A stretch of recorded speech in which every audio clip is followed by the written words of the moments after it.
કામરૂ દેશની સરહદ કહેતા કામરૂ દેશના સીમાડે ગયો ત્યાં બાબો બાળીનાથ પોતાની મઠીએ ધૂણો ધખાવીને બેઠા છે, તેની ફરતી ચૂડેલું રાહડા લે છે.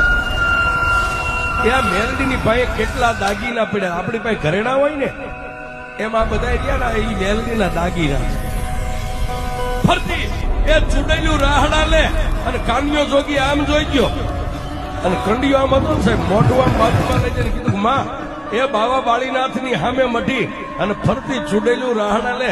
અને તેથી કાનિયા જોગીને માતા મેરડીએ કીધું કાનિયા થડકતો નહીં, બીતો નહીં, ધીમે ધીમે એ ડગલે ડગલે મને મેરડીને યાદ કરતો કરતો બાવા બાળીનાથની મઢીની બાજુમાં જા. કાનિયો જોગી કે પણ મારી આટલી બધી ચૂડેલું મને ભરખી જાય છે કે દીકરા તારે નથી જોવાનું. એ કાનિયા તને હજી મારી ભક્તિની ખબર છે, તને મારી શક્તિની ખબર નથી કે હું મેલડી કેવું.